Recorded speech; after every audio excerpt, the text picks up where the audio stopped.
Harry and Marv. Ketchup and mac and cheese. What?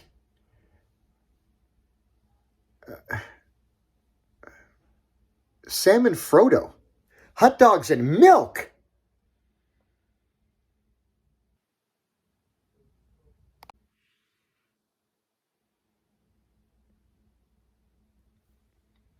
What do they all have in common? They're delicious. Oh, God, no.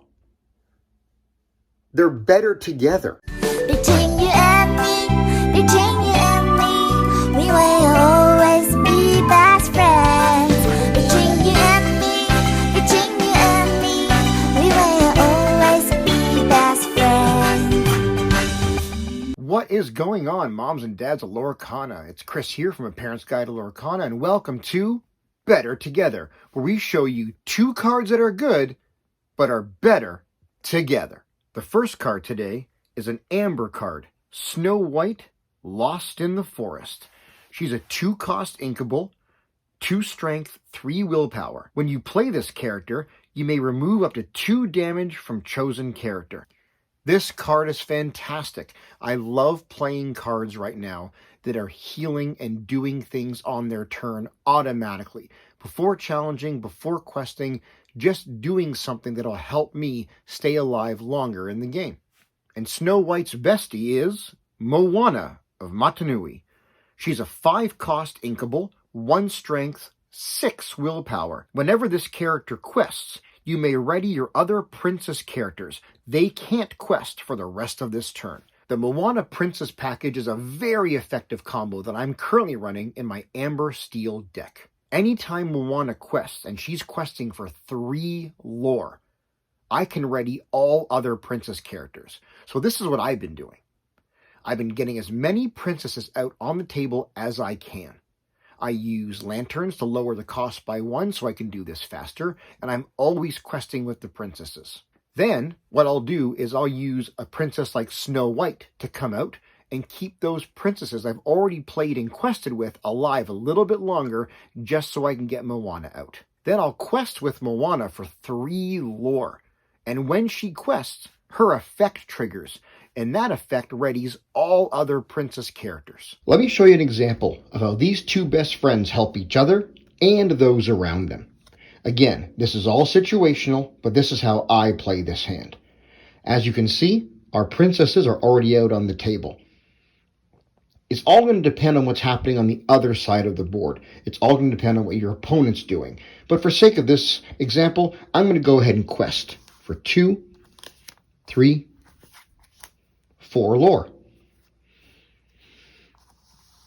I'm going to tap Lantern to bring the cost of my next card down by 1. I'll pay the ink cost of 4, and I'll bring out Moana.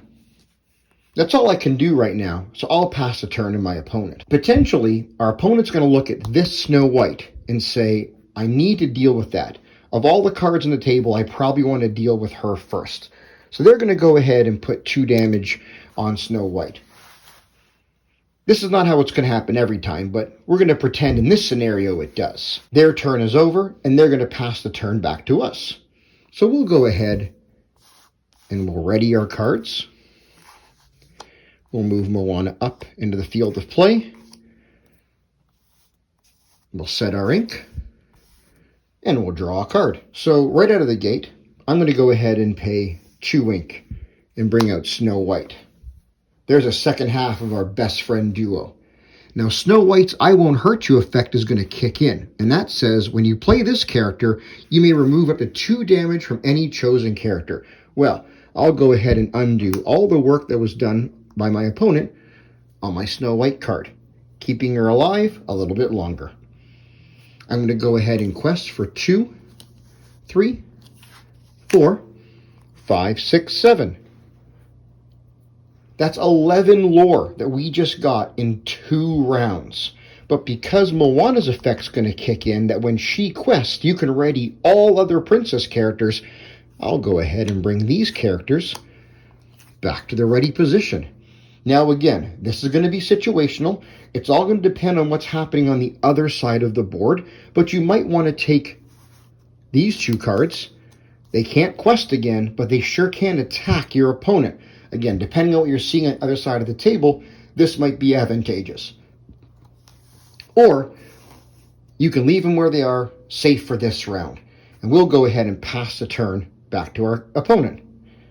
Essentially, that's how this combo was run. Or rather, that's how I run this combo almost every single time I play.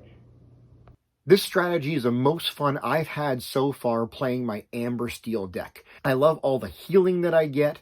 I don't have a fun name for it yet, but I think I want to call it Doctor on Call, because so many of my cards have the ability to heal other cards. Give it a try and let me know how it works for you.